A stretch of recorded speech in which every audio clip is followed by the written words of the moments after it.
आज हम बात करते हैं कॉर्टिकोस्टेरॉइड ड्रग, जिसमें कि हम बात करेंगे introduction, classification, mechanism of action, adverse effect, uses.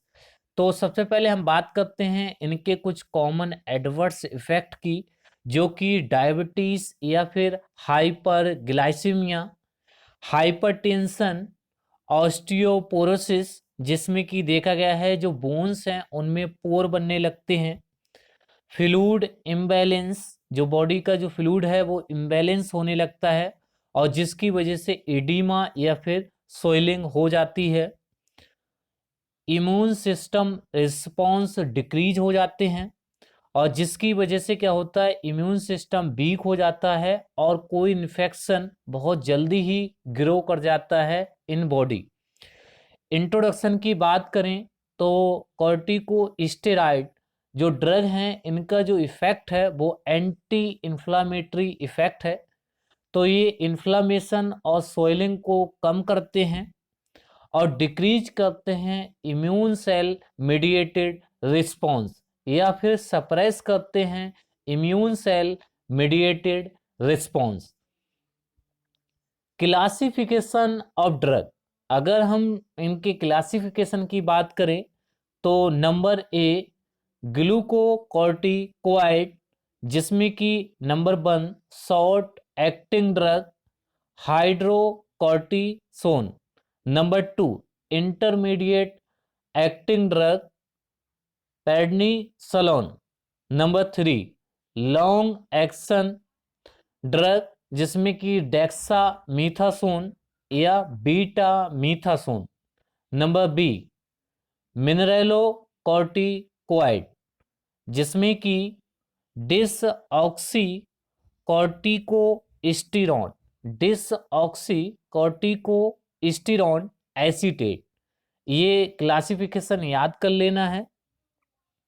Pharmacological action या फिर pharmacological effect, number 1 carbohydrate metabolism, carbohydrate metabolism जिसमें कि ये स्टिमुलेट करते हैं glycogen deposition in liver and decrease करते हैं पेरिफेरल यूटिलाइजेशन ऑफ ग्लूकोज। अगर ये ड्रग ज़्यादा यूज किए जाते हैं तो डायबिटीज़ या फिर हाइपरग्लाइसीमिया इनका एडवर्स इफेक्ट देखने को मिलता है। नंबर 2 लिपिड मेटाबॉलिज्म, जिसमें कि ये ड्रग इंक्रीज करते हैं प्रोटीन ब्रेकडाउन और इन्हें ज़्यादा लॉन्ग टाइम तक अगर यूज किया जाता है तो ऑस्टियोपोरोसिस या मसल्स ब्लास्टिंग देखने को मिलती है। इलेक्ट्रोलाइट एंड वाटर मेटाबॉलिज्म, ये इंक्रीज करते हैं reabsorption of sodium and water. अगर ये ड्रग लॉन्ग टाइम तक यूज किए जाते हैं तो हाइपरटेंशन एंड एडिमा देखने को मिलता है, इनका एडवर्स इफेक्ट। कैल्शियम मेटाबॉलिज्म, जो कि ये इंक्रीज करते हैं रीनल एक्सक्रेशन ऑफ कैल्शियम। अगर लॉन्ग टाइम तक इन ड्रगों को यूज किया जाता है तो ऑस्टियोपोरोसिस देखने को मिलती है। कार्डियोवैस्कुलर सिस्टम, ये इंक्रीज करते हैं reabsorption of sodium and water और जिसकी वजह से हाइपरटेंशन देखने को मिलती है। स्केलेटल मसल्स, कॉर्टिकोस्टेरॉइड ये रिक्वायर्ड हैं normal function of skeletal muscles.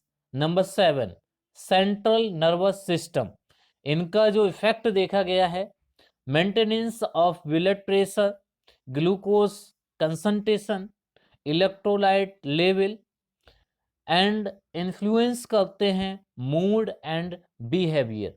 अगर लॉन्ग टाइम तक इन ड्रगों का यूज किया जाता है तो जैसे कि इंसोमिनिया या फिर साइकोसिस एडवर्स इफेक्ट देखने को मिलते हैं। गैस्ट्रो इंटेस्टाइनल ट्रैक्ट, कॉर्टिकोस्टेरॉइड जो ड्रग हैं वो इनिबेट करते हैं प्रोस्टाग्लैंडिन सिंथेसिस, जिसकी वजह से क्या होता है लोकल इम्यून रिस्पॉन्स डिक्रीज हो जाते हैं और जैसे कि एच पाइलोरी जो इन्फेक्शन है वो ग्रो कर जाता है। ब्लड एंड लिम्फोइड टिश्यू, जिसमें कि देखा गया है कॉर्टिकोस्टेरॉइड डिक्रीज करते हैं नंबर ऑफ सर्कुलेटिंग लिम्फोसाइट जैसे कि eosinophils, basophils and monocyte. Anti inflammatory effect, corticosteroid जो ड्रग है इनका एंटी इन्फ्लामेटरी इफेक्ट है, जो कि इन्फ्लामेशन या फिर सोइलिंग या फिर इम्यून सेल मीडिएटेड या फिर इन्फ्लामेटरी जो मीडिएटेड रिस्पॉन्स हैं ये उन्हें सप्रेस या फिर इनिवेट करते हैं। और ये जैसे कि clinical features like inflammation such as redness of skin, heat, pain and swelling को ये क्या करते हैं, कम करते हैं। और जो इन्फ्लामेटरी मीडिएटर हैं उनकी सिंथेसिस को ये इनिवेट करते हैं, लाइक साइटोकाइन को ये इनिवेट करते हैं, इंटर ल्यूकोट्रिन फैक्टर को ये इनिवेट करते हैं, ट्यूमर नेक्रोसिस फैक्टर को ये इनिवेट करते हैं। तो इनका क्या है, एंटी इन्फ्लामेटरी इफेक्ट है। इम्यूनोसप्रेसेंट ये सप्रेस करते हैं B cell and T cell जो हैं लिम्फोसाइट जो सेल्स हैं इनके फंक्शन को इनिवेट कर देते हैं या फिर सप्रेस करते हैं B cell and T cell या फिर B lymphocyte and T lymphocyte के फंक्शन को ये सप्रेस करते हैं। और जिसकी वजह से जो इम्यूनिटी रिस्पॉन्स है वो सप्रेस हो जाते हैं। जो आपके क्या है इन्फ्लामेटरी मीडिएटर हैं वो इनिवेट हो जाते हैं और पेशेंट को इन्फ्लामेशन या फिर पेन से रिलीफ मिल जाता है या फिर सोइलिंग से पेशेंट जो पेशेंट की सोइलिंग है वो कम हो जाती है। तो आपको ये याद रखना है। मैकेनिज्म ऑफ एक्शन की बात करें तो सबसे पहले जो ड्रग है वो बाइंड होता है रिसेप्टर से इन साइटोप्लाज्म और इसके बाद क्या होता है ड्रग और रिसेप्टर कॉम्प्लेक्स बना लेता है आपस में मिलके और ये एक्टिवेटेड हो जाता है और एक्टिवेटेड होते ही ये एंटर करता है न्यूक्लियस और न्यूक्लियस में एंटर होते ही ये बाइंड होता है bind to specific site on DNA और इसके बाद ये क्या करता है रेगुलेट करता है प्रोटीन सिंथेसिस। तो आपको ये मैकेनिज्म ऑफ एक्शन याद रखना है।